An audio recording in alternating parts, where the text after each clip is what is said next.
I was just thinking like, so many people use Google Workspace as their default like company stack or Notion or something. Like, there's no reason why in a modern company on your way into work you couldn't listen to a podcast that was like everything that happened at the company yesterday. And like, what a Right. better way to keep track of what's going on, especially as like if you're a remote company or if you're not in the office every day.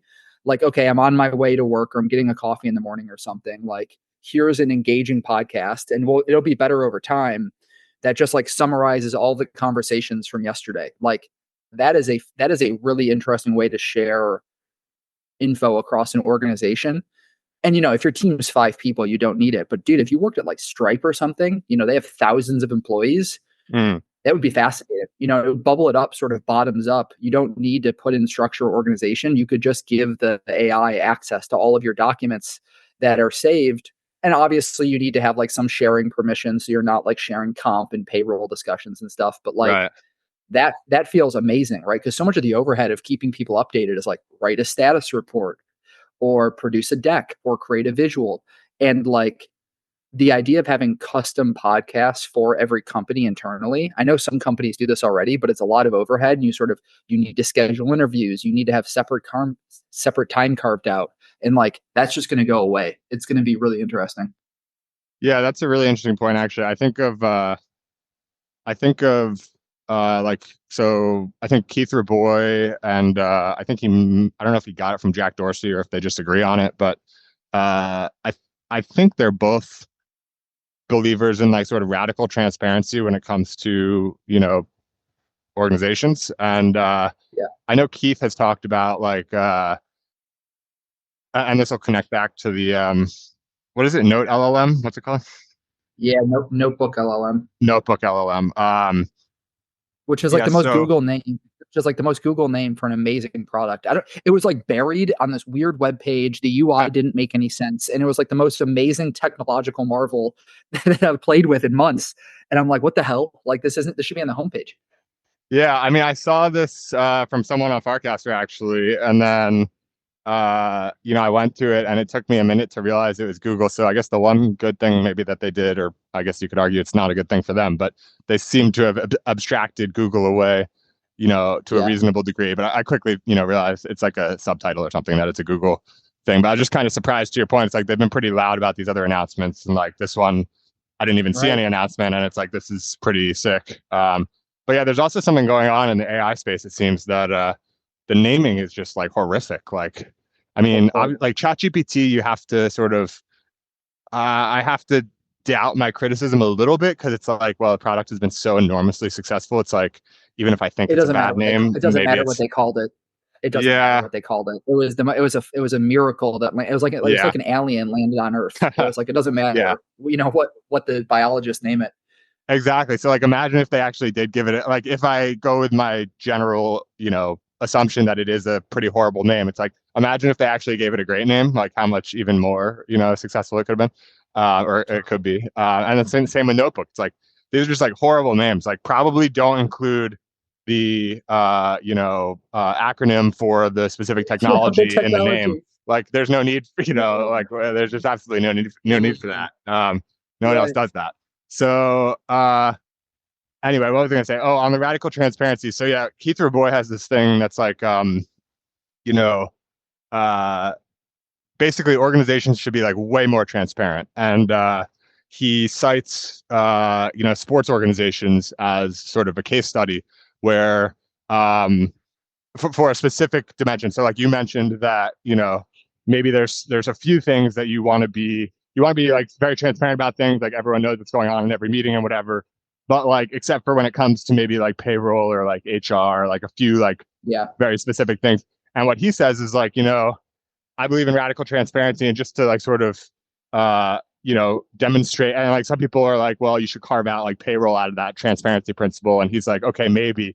But just to even address that one, if you look at sports organizations, everyone knows what everyone's getting paid. And that doesn't really, I mean, you have problems. You have people who, hold out because they think they're worth more than another guy or whatever. But like at the end of the day, it all gets dealt with. And I think sports are actually really interesting as sort of these like organizational case studies or things to look at, because and you have some of Yeah. these some of the best books around organizations are coming from, he's got his big reference, which is, The Score Case Takes Care of Itself by Bill Walsh. I also absolutely Totally. love the book. It's actually the same author, Steve Jameson, who wrote the Bill Walsh book, or, helped Bill Walsh write it or whatever, who wrote a book on John Wooden, which I actually like better. So Yeah, like these sports books, like, and Phil Jackson's got some books that are pretty good. There's like a bunch of these. totally. And And Reed Hastings of Netflix has the same comparison, right? Where he's like, we're a sports team, not a family, talking about the Right, organizational culture. That's like the famous right. Netflix quote. I didn't realize he had that, but I like this. People always talk about companies as a family, and I always think of that. Like, I think it's a team more than a family. And then on the other hand, you do get teams that talk about themselves as a family. So it's like at the end of the day, it might all sort of boil down to the same thing. But I think a team is like sort of a better analogy. And so, anyway, what he says is like, it works in sports leagues, and I think, or with sports teams. And what I think is also interesting just about sports organizations is, if you think about, I mean, I'll probably set you off on a riff here on Thiel. I think, I love Thiel. Obviously, a lot of people, that we hang out with, or, especially on the internet at least, are big Thiel people. But I feel like you're one of those very high percentile Thiel people. And like you go into the derivatives of Thiel, like the Gerard and Right. whatnot. Yeah, yeah, yeah. And so anyway, oh man, what was I saying? So he talks about like, competition is for losers. And it all makes sense. Like, if you're in this super competitive industry, like on the business side, if you're trying to rise through the ranks in banking or law or whatever, like there's only so many spots on the Supreme Court. There's only so many like head of, investment banking groups, like whatever. And so generally like avoid competition, but that's like from optimizing for the individual, like for the player. If you're optimizing for like the industry itself, I think, competition is amazing. Like competition brings out the best in everyone who's competing, because it's so competitive. Like these other routes, you want to avoid competition because competition's the hardest. Like if you can do something that's more unique, you don't have to be as exceptional because not as many people are like doing it. And so what I think is interesting about sports is like these are the most competitive, arguably the most competitive arenas in the world. Like these are massive industries, in terms of like, the revenue of these leagues and the value of these teams, like huge money on the line to like get the best of the best competition. And, every year we have a champion in like every league. And so I think there's like a lot to be learned by how these teams operate. And like maybe in the old days, it's like not that informative to look at how the Patriots operate if you're trying to run forward. But for the future, like you don't really need, probably in a lot of cases, I mean, obviously in like, hard world or hard tech or whatever, but like in a lot of cases, you're not going to need an organization any bigger than the New England Patriots to create like, $100 billion companies or whatever it is. And so like you can actually follow, rather than having to like sort of, take this, whatever, if it's a basketball team, like, well, including front office or whatever, there are, tens and hundreds of people. But whatever it is, it's like you don't have to take this smaller organization and look at it and like take some lessons and like apply them to a larger organization. Like you can actually just operate like these basketball teams or baseball teams or football teams. And the reason I guess I got on that tangent is because this thing that you mentioned with the, recording these podcasts, it's, I think that's like a lot of these, I think the transparency is something that you see from some of the best organizations and something that like Keith pointed out related to sports organizations. And it's something that does require a lot of manual work to make happen, or at least has. And to your point, if you have meetings that are automatically recorded and transcribed and summarized and then reproduced, at an organizational level into like a 5-minute summary of the day, that's just like a fully autonomous process that can be amazing for context sharing across the organization. So that'll be really interesting. And there's just like so many organizations just are changing so fundamentally, it feels like, that it's very hard to it's hard to think about, like there's too many things impacting almost. Yeah. But it's just interesting to think about. I'm struck by a few things. One is like, so I've run the open compensation experiment, right? We did that the entire 3 years of Bright Moments. Everyone's payroll was on chain. And Huh. that wasn't out of any particular reason to try to be innovative, but it was just that's the default that Ethereum gives you Right. is transparency and a lack of privacy, right? Yeah. And so like we ran that experiment, and I would say, on net, it was probably neutral towards good. There were some problems that came up that it came up with, but they were mostly problems that would have had to be solved eventually. They just sort of accelerated it. Like Right. I think you should Which just maybe always is assume. beneficial. I think so. You should just always assume that employees are going to compare notes. And it's weirder to me that they don't, and you see companies like, I think levels.fyi is a big one where you like have open comp and things like that. And like, it's just always, it's more surprising to me that more people don't compare notes with their coworkers around compensation, because I think it would reveal a lot of just inequality that's not for any particular rationale, but just because if you joined at a certain time, this is what we have to offer, and management doesn't have an incentive to correct this because no one will ever get corrected downwards. People only get corrected upwards. And so you have this salary creep. And if that happens across the organizational level, the only way to get rid of it is through layoffs, right? And Right. so if like basically the self-correcting mechanism goes from, okay, some people get paid a little bit less but they stay at the company, to everyone gets paid more but there's fewer employees, because if you assume payroll is sort of a fixed expense that's going to get corrected to around the same level, that's just what happens. And so like, yeah, I think the experiment, it just forces management to be a little bit more thoughtful when making compensation decisions, because it's immediately transparent. Um, and I think more on-chain organizations will default to it, not out of a willingness to experiment, because I think companies have tried that in the past, especially in the Valley, and it's mostly blown up.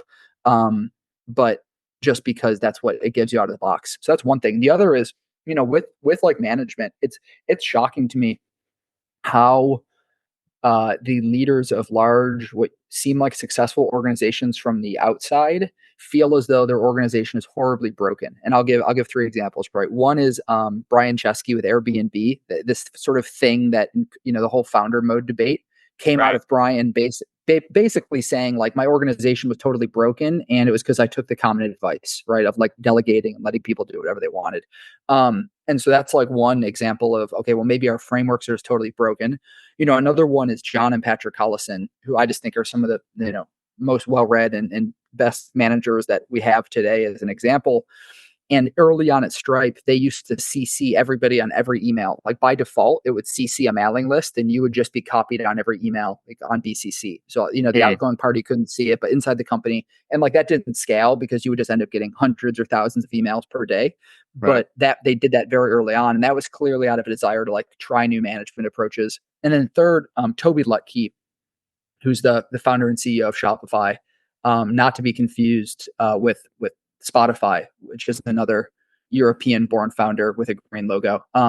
Toby's based out of Canada. Toby's based out of Canada, and he had a conversation with Tyler Cowen recently, where he was talking about like just how bad management is, and in like 30 or 40 years, we're going to look back at the current class of companies, and it's going to be like this horribly primitive style where you have all these policies and these processes that essentially make it so no one can make any major mistakes, but nobody can really do great work either, because you sort of Hmm. have to apply some blanket policy across the organization. And so, yeah, like DAOs are not a great experiment. They haven't been going well so far, and I think producing like innovative products. But I do think that there is clearly some need for experimentation at the organizational level that is it's serving as like a release valve for. I just wish it didn't come with a lot of the other drama that happens. Right. So those are three really interesting examples. I think a couple of things. One is like just a small note, but I think related to the comp issues on that very specific point. One other thing that I think Raboy talks about is I don't know if he actually practices this or if he has, but like just having basic, or maybe Teal actually, I think this might be Teal's thing, which is like you just have two classes of comp, and that way you don't have like creep, you don't have all these comparisons. And like maybe creep is okay in these sports leagues because actually these like leagues are growing and the team values are growing and like everything's sort of growing, so you can afford to have this creep where every year you have a new highest paid player or quarterback or whatever.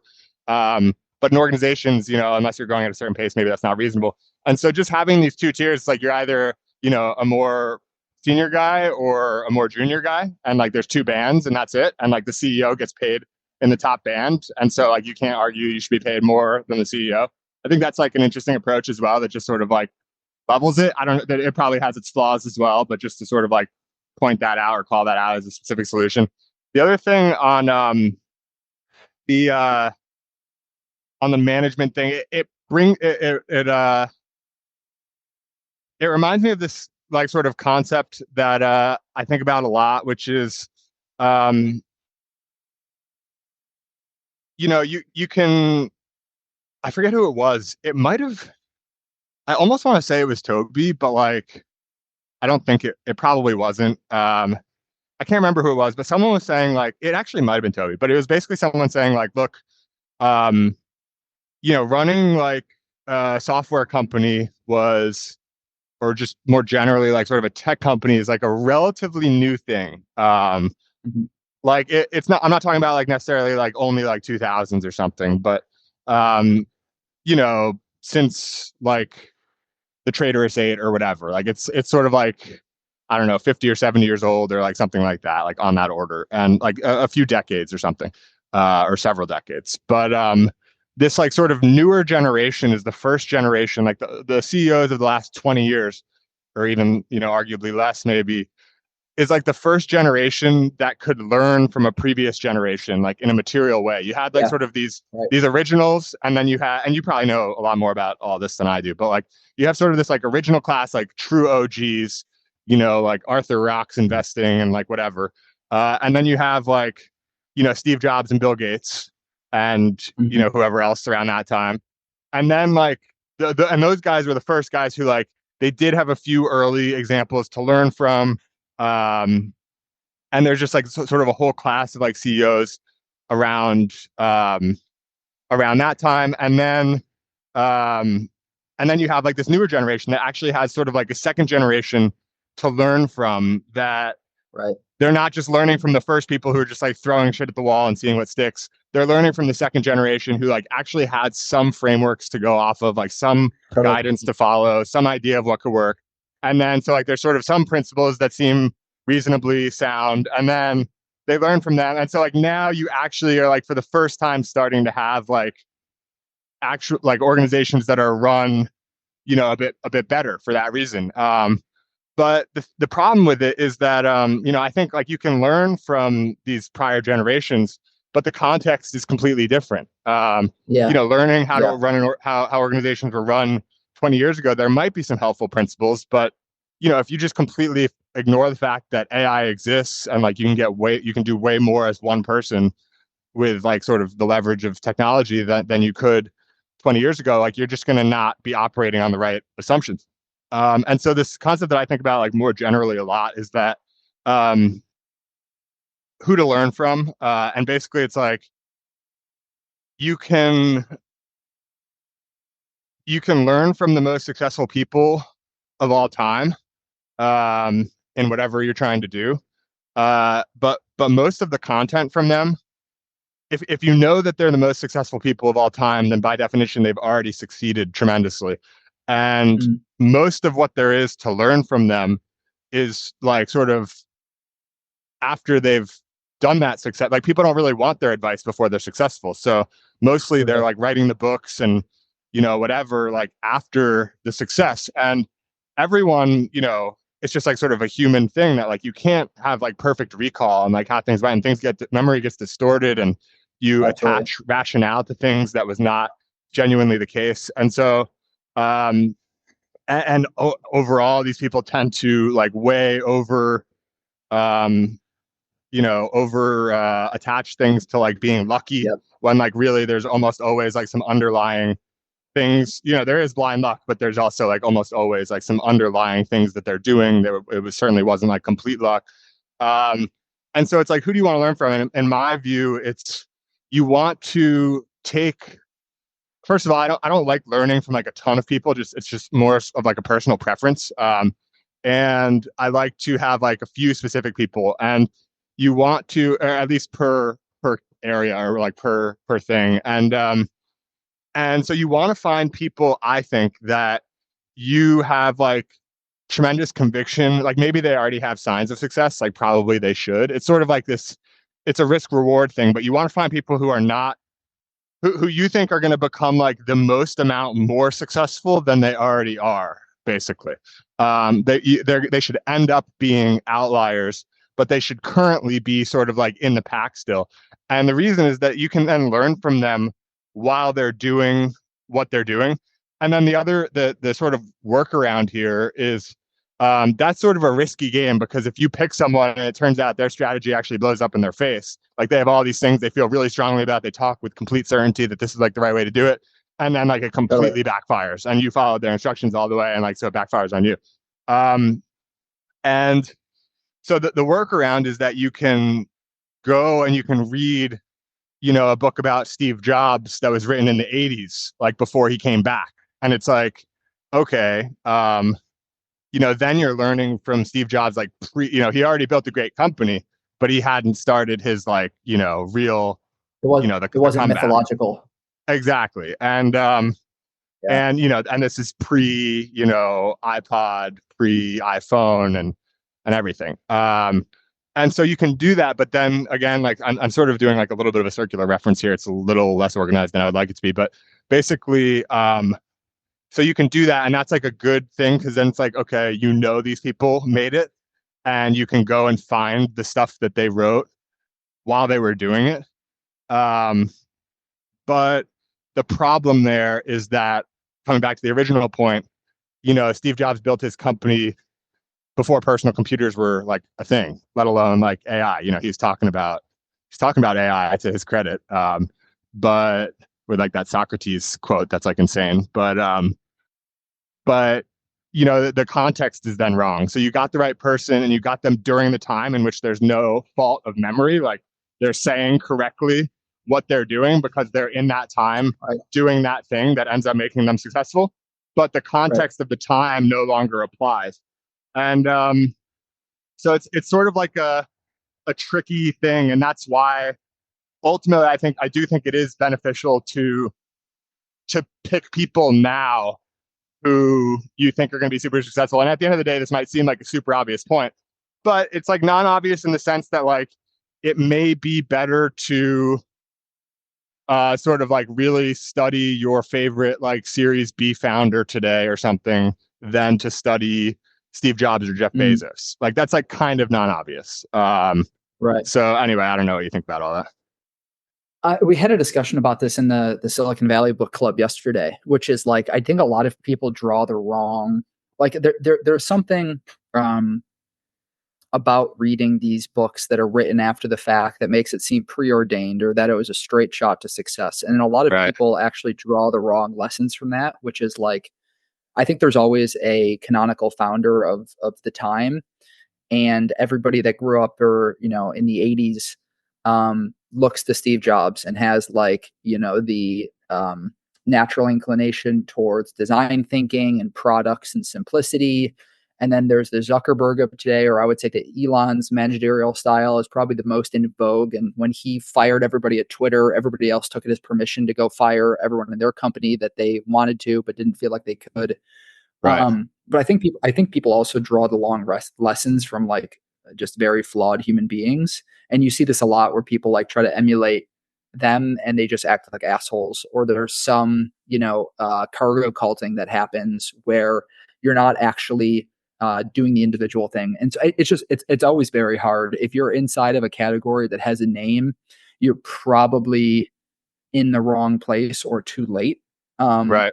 because most of these things did not have categories, and it takes a very long time for something to happen, at which point the market's not set, but the players have so much of a head start that it's very difficult to compete with them.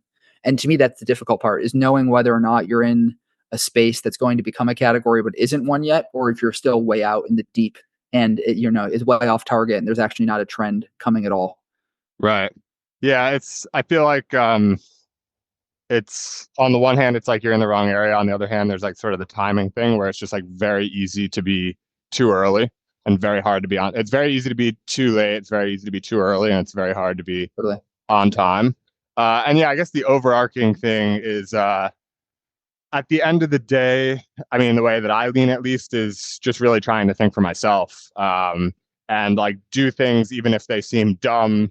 I feel like the benefits of ignorance and originality maybe this itself is an ignorant point, but I feel that they can outweigh um, all of the things you might miss by being more familiar with, quote unquote, like best practices or the, best examples before you, with just, a few things that you do differently that like sort of couldn't have come from that other model of, working off of templates. And that could be totally wrong, but it's also just a personal preference. I think that, what are you here to do if not to do things the way that you want to? So that's sort of the way that I like to go about it, at least. But you're always going to have influences, and so that's more so like what I was talking about is like if you're going to choose those influences, it's kind of that's how what we talked about is sort of how I think about choosing them. And the cool thing is now, previously it'd be very hard to get someone who exists now, who is becoming successful now, and to hear what they're thinking about while they're thinking about it. But really, podcasts, I would say, and maybe to a lesser degree, Twitter, are these relatively new things that you can get that, where not everyone is going to have a book, and if you are successful and you're going to have a book, it's probably not going to be till after you're successful, and the memory again is not working, and you're also not talking about all the failures. You're talking about the good stuff for the most part. And podcasts, that same point remains true. Like people aren't going and talking about all these failures on podcasts typically, but the long form audio tends to be more nuanced. I think that podcasts tend to be more real than really any other form of media. I think they're longer, so there's just more context than tweets. You wouldn't choose to share something maybe that you might share in a podcast as a tweet. And then books, again, it's sort of like highlights. There's editing. Podcasts are, in real time, and conversations are just more comfortable. There's not as much thinking going on.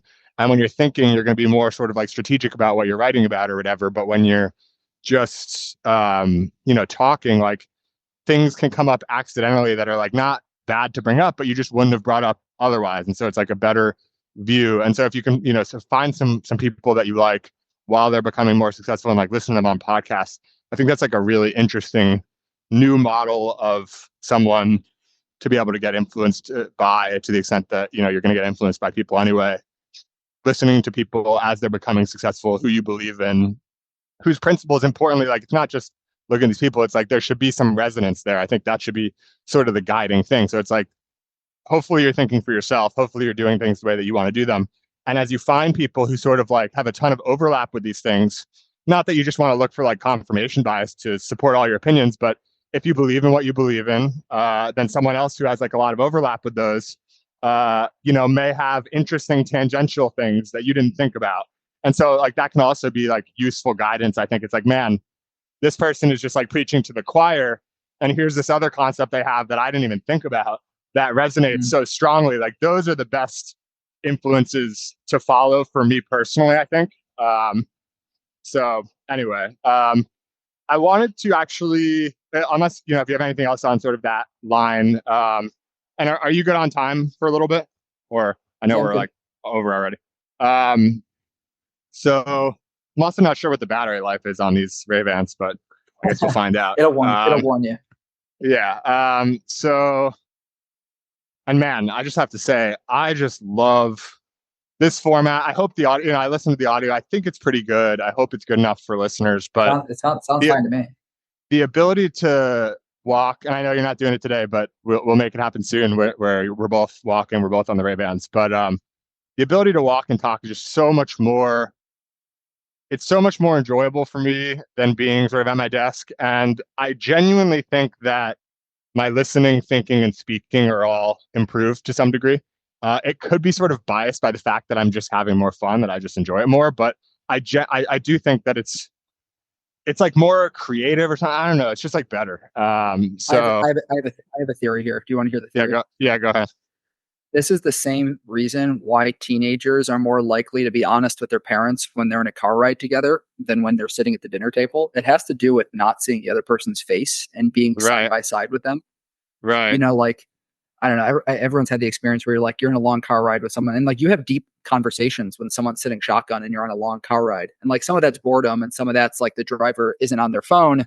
But I think a large part of it is like you're not looking at each other. And so you're more willing to be honest. And, Paul Graham has a big riff on this. Like he used to do office hours with startups and they would like take a walk. And that was the best way to do it because you're just so much more generative and the ideas come more naturally. So I don't necessarily think it's a bias. I do think there's something probably if psychological and maybe physiological about the action, like the act of moving while talking. Like sitting is so not natural, and Yeah. we've somehow convinced ourselves that it's the default.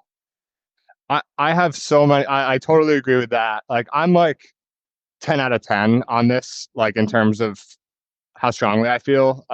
Even though I don't know, it's still 10 out of 10 sort of implies certainty. Like I'm not certain and I don't know the exact mechanisms, but I'm very confident and I have a few ideas around sort of why.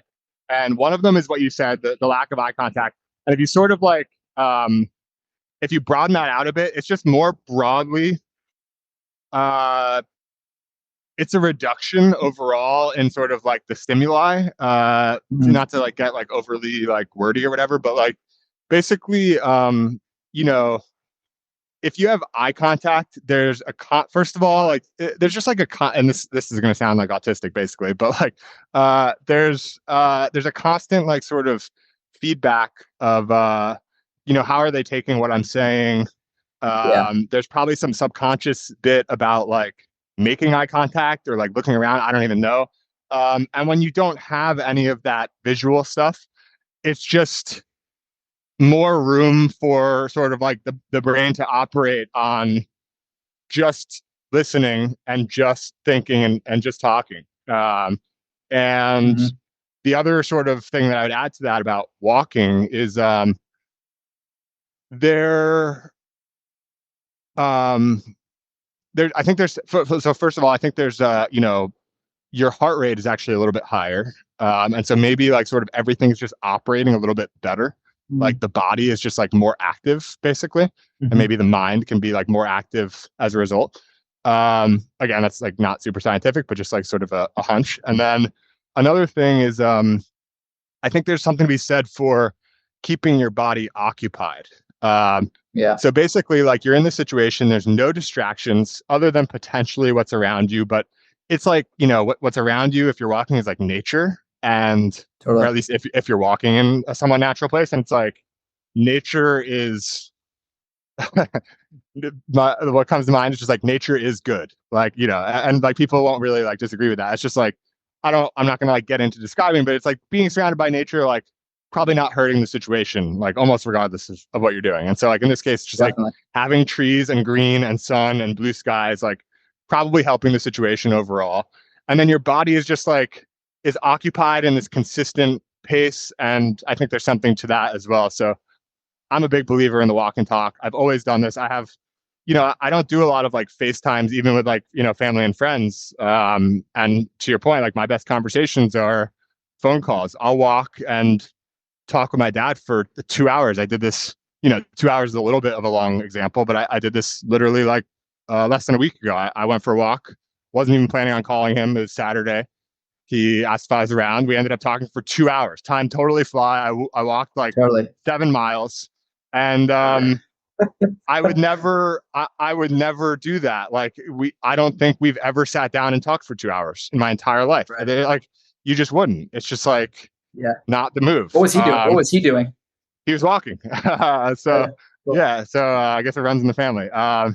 So anyway, I want to sort of unless if feel free to bring up any topics that you want to talk about as well. But I haven't really heard about the book club that you're doing. What is it, Silicon Valley Canon? Yeah. I'm totally blanking. Yeah, it's like that's what it sounds right. So it's yeah. So I I don't want to like I hesitate to call it a book club as well because it's like it's not your traditional book club. But I'm curious to hear. It's definitely an experiment. It's an experiment for you, like this is for me, and you put a lot more time into thinking it through and getting it started. So I'd be curious about that, and also More generally, I don't know that we've ever talked about reading, and I know that you love reading. We're talking about the owner and moderator of the books channel here, which will one day be, a massive thing. But I have this like sort of mixed. I have probably a take on reading that you won't like, and so it might be interesting to talk about. But Sure, sure. uh, but yeah, I don't know. First of all, I'm just curious, like, and I'm sure other people would be as well, as to what's going on with Silicon Valley Canon. And you sort of drew out this experiment. You had some certain assumptions. Have there been surprises? Have things exceeded or underwhelmed in certain capacities? Just sort of the general brain dump. Yeah, so I can maybe give you a little bit of background around my motivation for wanting to do it. I I've been thinking about this idea of accountability for a long time. And really, when it comes to what's essentially like an autodidactic learning style, which I know I have, I know you do, I think a lot of people do as well. One of the What biggest does that mean problems again? with it, autodidactism is like learning through your own structure and Right, seeking out knowledge for its own sake. And right. so it's very different from structured schooling. But one of the biggest problems with it is I have a whole riff on college, but essentially you don't get the credential from it and you don't get the network from it. You get the knowledge, which I would argue is probably the most important part, but you don't have the other two aspects of what formal education provide, which is that credential and that network. Hmm. And university is a really heavy way to provide those things, and it's very expensive. And there's a whole bunch of other things that are bundled into it. And so my thought was, okay, can I take this thing that I practice and try to unbundle parts of the university into a very narrow curriculum of a topic that I'm very deeply versed in due to personal interest? And I wanted to do that because I didn't want to have to spend time during the club also catching up on the reading material. I wanted to be topics that I was very familiar with. Right. And my goal here is to create a cohort of people. Like, one, I want them to have a great experience, right? So like I'm generally interested in like all of the things you need to do when you offer a product, like NPS score and making sure that people feel as though the value is good for their money and trying to be, getting the right customers. But what I really care about at the end of it is like, yes, the people got the knowledge, but also that there's some shared understanding and insights within the group that maybe aren't broadly known outside of the group. And this idea of like a shared secret among the people in the club is really interesting to me, and is actually one of the things that you get from formal education that you don't get when you're learning by yourself. You don't really have the opportunity to reflect with other people. And so I've sought out these types of opportunities for a long time. I really enjoyed undergrad. And post undergrad, I was struck with a compulsion to go back to school because I really missed this environment. And I went so Mm. far as to take the GRE, look into graduate programs. I was going to do like a dual. I was going to try to go for like a dual PhD MBA, but just the time required to do that and the monetary expense, I couldn't justify the opportunity cost. And so I've been ruminating on this concept for a long time. And I think with Hypersub and with Farcaster, it was like the right incubating ground to do it. I also just think that giving people a forcing function can be helpful. Most people just want accountability to do things. I think it's like a lot of human potential is lost because of a lack of accountability. People are incredibly talented, but like it's hard to do things. And you just need the momentum to do it. And it's easier to enforce it externally unless you're a very unique person. And so that's the motivation for doing it. We're 2 weeks into it, and so far so good. The my favorite part, which I wasn't even originally going to do this, has been we have a weekly synchronous call with people who want to show up, and the call is really interesting because you hear other people's perspectives on the readings. Right. Um, and it's useful because it reminds you that like your perspective while you're reading isn't the only one. And I can sort of help nudge the class in some directions because I'm very familiar with their work. And so it's like, hey, like I put these two works in because they relate to each other in this interesting way. Or there's this one reading that seems like it's way out of left field and doesn't have anything to do, but there's like some Straussian interpretation of it that's actually interesting when you think about it. Um, and then the other part of it is like I generally think that having a thing to work on makes you more appealing to other people who you want to get in touch with. And so I've used it as an outlet to reach out to a whole bunch of interesting authors and thinkers to give them a platform to come to an AMA. which otherwise I wouldn't really have had a good excuse to do. And so that's like a Right. little bit of my selfish motivation for doing it is, I've got a hit list of like 20 people who I really want to develop a personal relationship with. And this is a good opportunity to reach out, and like a surprising number of them respond. And even if they don't say yes, they respond. And then a surprising number of that number that respond say yes as well. And then it's just about Right. managing and tracking them down and getting the timing. Um, so I would say 2 weeks in out of 6, experiments going well. I want to get to the end of the curriculum and do a little bit of, retrospective and talk to some of the participants. But I would probably do it again on a different topic. I may run the same topic back, but I don't know. That's less interesting to me than picking another like cluster of books. Right. And you might be able to have a cycle too. You could have an annual cycle of, you do this subject for, late summer, fall season, and then you have, 2 more seasons throughout the year or whatever. And like maybe the other ones change year to year, but this one you run every year because it's like one of your core ones, or maybe you have all of them repeat every year or all of them change every year. But like there's no rule book, obviously, so you can do whatever you want. I totally understand the power of the default ask. Yeah. Sort of what I call it, at least in terms of like having this thing that you're working on. That's an excuse to reach out to anyone. Totally. That's what the podcast has been for me. And Yep. That's also what this is actually. It's like, I'm personally more interested in like at a certain point, during COVID, sort of a weird time, like also I'd been writing for 6 months on my blog, like posting every weekday. And then I had started the podcast. And at a certain point, like a few months into the podcast, I was like, why shouldn't like almost conversations be public? Like why and recorded? Right. Like obviously there are answers. Not every conversation should be public and recorded. But like what happens if you flip that default from most conversations are private to most are public, and you need a reason for them to be private rather than you need a reason for them to be public?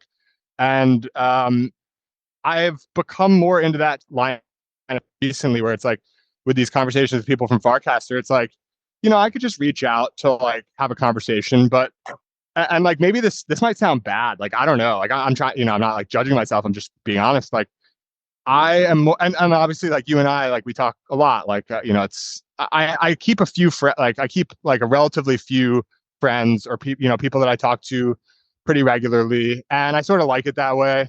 And and I'm not that interested in like meeting.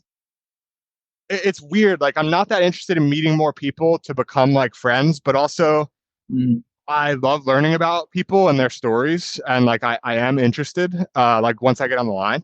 I just don't want this like overwhelming social life, basically. And so it's like I don't Well, it seek doesn't out compound.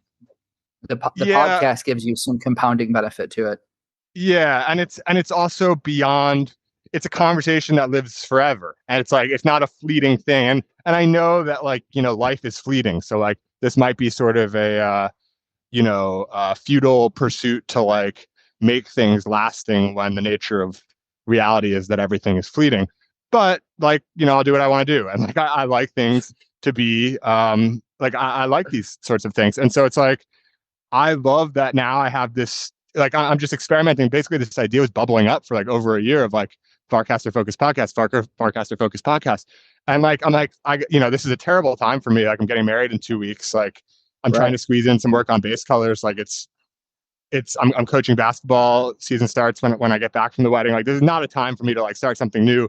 But I'm just like you can't ignore something for so long. You will I use the Bezos regret minimization like framework. Like I could see myself regretting never having tried that thing that was sort of, bubbling up for over a year. It's like pretty rare that these ideas bubble up for over a year in a material way. And so anyway, that's when I started. And it's like now it's like I can reach out to anyone on Farcaster. I have this default ask. It's not like, hey, I want to talk about, this specific thing or that specific thing, or I need to explain why I want to talk. It's, I'm talking to Farcaster people. Do you want to come on for a conversation? And so far it's been like almost automatic yes. And also I think the benefit to your point is like if you have that thing, something about it being not a one-on-one conversation and aligned with something that you're working on just takes the hit rate up to like it's unbelievable. Like it's just so much better conversion than asking for a one-on-one call with no attachment to any project.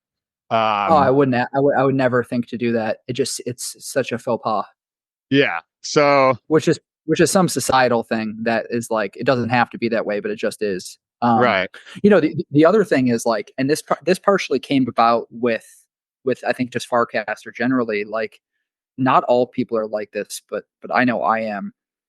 My creative expression is through entrepreneurial pursuits. Some people it's in other things, and there's not like an economic component, but to me the right, economics are actually what make this interesting.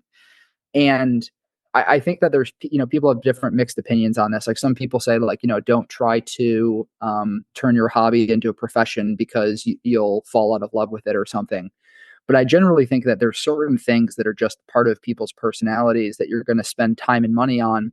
And if you can find some way to earn or have, some sort of business associated with it, it can give you benefits for a whole bunch of reasons. One is like, I love reading. I spend a lot of money on books. By having a business associated with it, that is now a tax. That is now like an expense to that business right, instead of being something personal, right? That's right. one thing. The other is like it's just an opportunity to generally talk with authors who I otherwise wouldn't get a chance to. And I take it a little bit more seriously. I mean, like the the relationship that I have with books and reading is not super logical. It's more like a compulsion, and I don't quite know where it comes from. I think it's one of those like nature versus nurture things. Right. And it always has been, and like that's not going to go away. But it's like I want to be able to hone it, and I want to be able to realize that this is something that I used to not think it was very unique, but I don't know. I've read a couple of articles recently, and I've just heard from people that like most people actually don't like reading, or they find it intimidating, or they just generally like don't like. I know people that don't read any books ever, like Yeah. not one per year, You know, and it's I get interesting. it. Can Like, I can I just insert like a yeah, very go ahead. small fact? Like I saw Sure. something, I think it was Tim Urban, who I could be wrong about this, but I think it was Tim Urban. It was definitely someone who seems like they should be reading a ton or seems like they would like reading a ton. And maybe he does, but like I think it was Tim Urban who said he reads like on average like 5 or 6 books a year. It was very surprising to me. But anyway, go on. Yeah, and there's something that's a little bit of a scoreboard about trying to count how many books you read. And I generally don't think that's the right approach. Just because like I don't know. I know sometimes I'll read 25 pages of a book and be like, okay, I read the book. I got the point. I don't need to finish it. Yeah. And that to me is a very important part of the practice that a lot of people don't have. They buy a book and Yeah. they feel a need, whether it's like sunk cost fallacy or whether it's like they feel as though there's some echo of school where they're being naughty if they don't finish the assignment. And like that is just no way to live. Like, pick it up, open to the middle, read from back to front, read from front to back, whatever you want to do. To get the message out of the book, because with the exception of a few books, most books are filler. They're repeating the same point over and over again. And fiction isn't like this because it has sort of a plot and things, but like nonfiction, you can get the point pretty quickly. And so I like to be able to have an outlet that helps support this and also helps me, I think, put a little bit more conscious effort into something that's unconscious feels like something worth doing. And so I was hesitant around the time commitment for the hyper sub because I wanted to do a good job. I wanted it to be something that people felt as though they got value for. And ultimately, like, I want it to be sustainable. I want to charge more for it than it costs me. And so far, so good. We'll see at the end of 6 weeks if I feel like I'm ready to do another one or if I want to take a break. Yeah, it's I have a couple things. One is that it's kind of interesting. Like I was saying, this is like a terrible, objectively, like a pretty terrible time for me to start something new. I feel like this was also not a great time, just with some personal context on like your current, like what you're doing right now, like where you're living and everything. It's like not the most sensible time ever for you to be doing this. And so the fact that you Right. are, I think, the fact that I'm doing the podcaster thing, like when you find yourself fighting the circumstances in order to do something, I feel like that's a good sign that your genuine interest is like super strong. Basically, like your desires are overcoming, uh, a non-ideal situation to do the thing anyway. And so I think that's a pretty good thing. And obviously, if you're going to be doing this on a recurring basis or reoccurring basis, then just having that knowledge that like, you know, you started this at like a pretty not maybe that ideal time to be doing it is Right. like, yeah, this is definitely something that I should be doing. Like this is not that I should be doing, but that I should be doing because I want to be doing it. Well, So I totally. think that's good. Yeah, go on. And I think it remains to be seen if this is like a short-term part-time thing or like a long-term part-time thing. I don't think it has the capacity, at least not right now. That I could be surprised for it to be like a full-time, long-term project. Right. But I've been surprised before. I don't know. It just, well, one thing about Farcaster is that it's such a fertile ground for people who want to try new things. And like, there's not, I mean, there's some communities where people are early adopters, but this is like a niche within a niche of people who are early adopters within a space that is already in and of itself self-selected for early adoption. And there's not many times or groups of people or clusters that are like this. Like teenagers is probably another one where you get people who are willing to try new things, but they're not really interested in like a broad range of products. They're mostly interested in like finding out what their friends think or getting a date or like, that's just, it's like a different class of problems. Right. Um, and so like, it just felt like, okay, there's this audience, there is this built-in economic model. I can feel okay charging for it because I know that if people don't want to pay for it, they won't. And like I'm not forcing anyone to do something they don't want to do. Right. And hopefully people are getting value out of it because I know it's a product that I want myself because I want the accountability and I want the network and the credential that comes from sticking to some topic that I'm interested in. And so that felt like a good thread to pull on. Yeah, I'm also, you know, just to circle back on, you sort of mentioned it there, but you mentioned it more explicitly previously of this concept of like, you know, turning what you love to do into, you know, your work that you get paid to do or whatever. And it's like, there's this risk to that, you know, you love basketball and then you go and play in the NBA and like it becomes work and you no longer have the passion for the sport or whatever. And I think like, I tend to agree with you. I seek uh, to connect these things in my life, like the things I like to do, with, you know, things that even if it's not necessarily paid immediately, so like the podcast, like I'm not getting paid, but like I like having interesting conversations with interesting people. Let me sort of like make that a foundational piece of my life, like something that I do that has like sort of a template that is easy to continue to do, makes it easier just to keep to do the thing. And I think, and then like eventually, like these things sort of overlap with business. So I think like there's merit on both sides of the argument. I think it's great to do, but I do think that the you know uh the potential for something that's fun for you and enjoyable to become something that you feel like you have to do for other reasons that no longer becomes fun. I do think that is a real risk. But I don't think there's just like sort of like a silver bullet clean solution. I just think you have to sort of be aware of that and like, you know, try to you just try to keep a balance there somehow. But I think it is I just worth doing. I just remember that nobody cares, man. Like literally nobody cares about what you're doing or what you're working on. Like that's just Yeah. the default and that's just the way that Yeah. it is. Like I know I don't know if you have come across on Twitter a friend of mine, David Farrell. He's like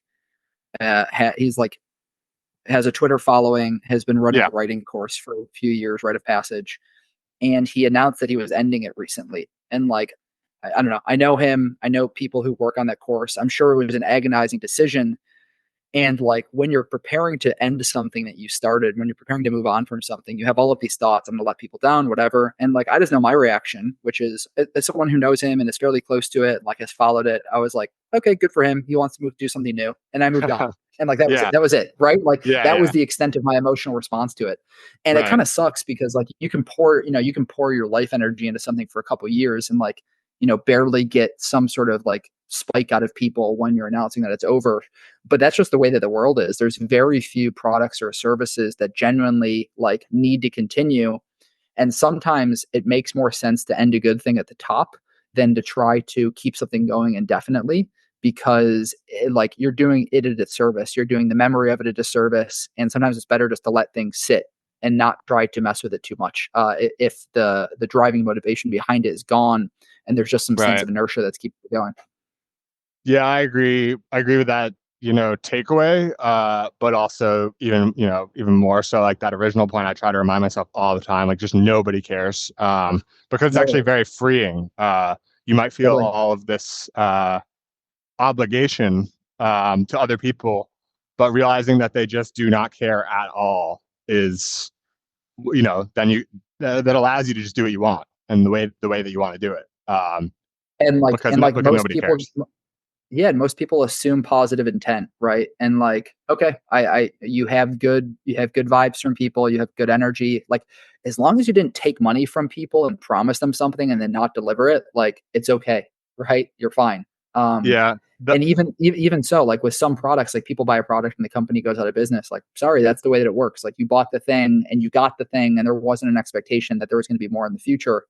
Um, yeah, I think inertia is a much larger force in people's lives than they think. I even know, I have friends who are still in jobs years after they've admitted to themselves that they don't like it, just out of a sense of inertia or obligation or something. Like, man, is it powerful and hidden and everywhere.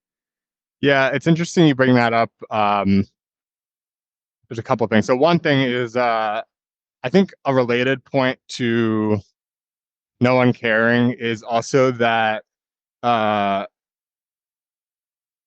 like, I'm trying to come up with like a quick hook, basically, but like roughly, I'll explain it. But like roughly, like failure is fleeting and success is sticky, I guess. Mm. And so, like, basically, what I mean by this is like, um, no, basically no one cares, like, as a tangent to no one cares, like when you fail at something, just like literally nobody cares. Like it's hard enough to get people's attention with things that work. No one has any attention for things that don't work. I mean, maybe like, Totally.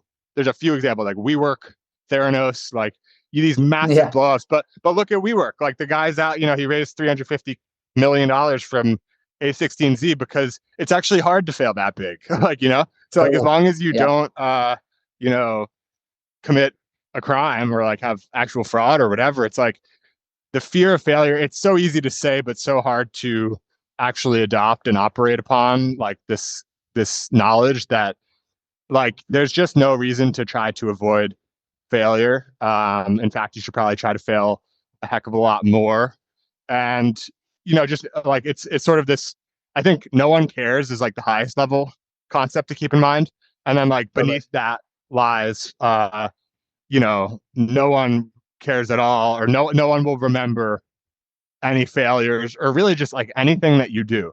The best chance you have for someone to remember something that you've done is to do something like either that they love or have some sort of emotional resonance with, or something like very successful, that sort of like leaves a legacy or whatever. But just, it's so easy to know these things, like I just said, but it's like it is hard to sort of integrate them with just like who you are, how you are, whatever. And then the other point, where did where did we just leave off? I'm trying to remember. I had something else on your last point. I don't know if the inertia plays a bigger role than most people think. I remember like when after I was in after my second year of banking, I had wanted to leave for a year roughly, was looking for other jobs, nothing was working out, and ultimately decided to leave without knowing what was next. And a big part of that decision was, first of all, like the Bezos regret minimization framework, like I mentioned earlier. It's like, am I more likely to regret not doing a third year in banking, Totally. um, or regret not taking the leap and betting on myself at this point in my life? And it was very clear from that perspective that there's only one answer to that. And then the other thing was making it, you have to pretend that there is no thing to have inertia. So you have to pretend that you are not in your job. Like for these friends you mentioned who are like, in these jobs that they know that they've talked about for years that they don't enjoy anymore. And like, it's not even that they don't enjoy it. It's like the logic even says like leave, but they just like, don't do it because the inertia is so powerful. And I think the thing that you have to do at some point, it was helpful, like in banking, there's like these annual cycles. But in any situation, like it's helpful to remove yourself from that situation if you can. Just basically, that's why I say just to pretend and to say, would I sign up for a third year? Right. Or even you could flip it to say, like, I'm not in investment banking right now. Like, I have no idea what I want to do, but I have this opportunity to sign up for this third year of banking with this group. Do I want to take it? And that's like a much different thing, because then you have to like decide to do something. It's hard to pretend that, but if you can, then like that sort of removes the inertia or even flips it in the other direction. And at least it might be sort of like a helpful counterweight for like making these sorts of decisions. Yeah, I don't know. Mm, People have I different temperaments, right? And so I try not to overgeneralize based on my own like internal experience, because I just Right, think the way that I operate is probably not the default for most people. right. And there's been enough times where like I've tried to like shake people and be like, dude, what are you doing? Do something, do something different. And the Right, reality is like most people without some obligation to show up somewhere every day won't like go pursue their passion. They'll sit on the couch, right, and like right, there's not some positive alternative that's like a Pareto improvement. It's like, okay, maybe you and I can see it, but a lot of people don't have, for whatever it is. Maybe it's a support structure, maybe it's the mental tools, maybe it's like some self-confidence thing, maybe there's something internal about like being able to deal with ambiguity. right. And so I try to remember that when giving advice, because I just think the advice that works for me is very different than what works for most people, and a lot of it I've had to like discover. But I do think that there's a lot of people who are probably in this category who would benefit from some shock therapy and just never have to, but instead do the thing where you can forecast your payroll every year for the next 20 years and calculate exactly when you can afford the BMW and then exactly when you can afford the second house and do that until you die. And that just seems horrible. Um, Yeah. I right. go ahead. Did you have anything else, or? No, Um, yeah, yeah. So, so I didn't know, I didn't want to cut you off, but, I think that's a super important point. It reminds me of this situation. Like, I have friends similarly to you, that you see in these situations that are just, there's just a lack of fulfillment, is usually sort of like the best summarizing thing, I yeah, think. exactly. And, everyone deals with this like to some degree, I think. But when it's just like in your face, like this is not the thing. And at a certain point, I think like your light goes, I don't know, I go back and forth on this, but like there's an idea that maybe you have this spark or this light that, um, man, I've got like three different things to talk about right now. But so there's this idea that you have this spark or this light that, the question is that inherent to you, that you have it in a way that will be persistent where others might not? Or is it something that everyone actually has, or most people have, that goes out if you don't protect it and guard it? And so Uh, yeah. when I was in banking, I remember thinking part of this decision with the third year was like, um, you know, I still have this desire to like do things differently. I'm here in this group of like this total track of a career, and I still have this like burning desire to do things differently, like this Mhm. independent minded attitude. And I remember thinking like, is that something that I have to worry about losing if I continue down this? If I if that feeling, Steve Jobs has the thing about like if you look in the mirror too many days in a row and you know that you're Yeah. not doing like the thing that you should be doing or that you want to be doing, like you need to change something. And it's like Yeah. people, you don't want to take that too literally, because you don't want to have like 3 off days and then like quit your job that actually was like Right. really good or that you really liked or something. But it's just a feel to it. And it's like I said, I've been looking for a job for months. I had transferred offices from San Francisco to New York, which was like a helpful reset, which definitely gave me additional months of life and of energy towards it. But at a certain point, it's like, this is not it. And if you get to that sort of subjective point where you've looked in the mirror too many days in a row, or enough days in a row that it's time to move, and if at that point you don't act on it, I wonder if like sort of that is the point at which the spark goes out. Like Mm.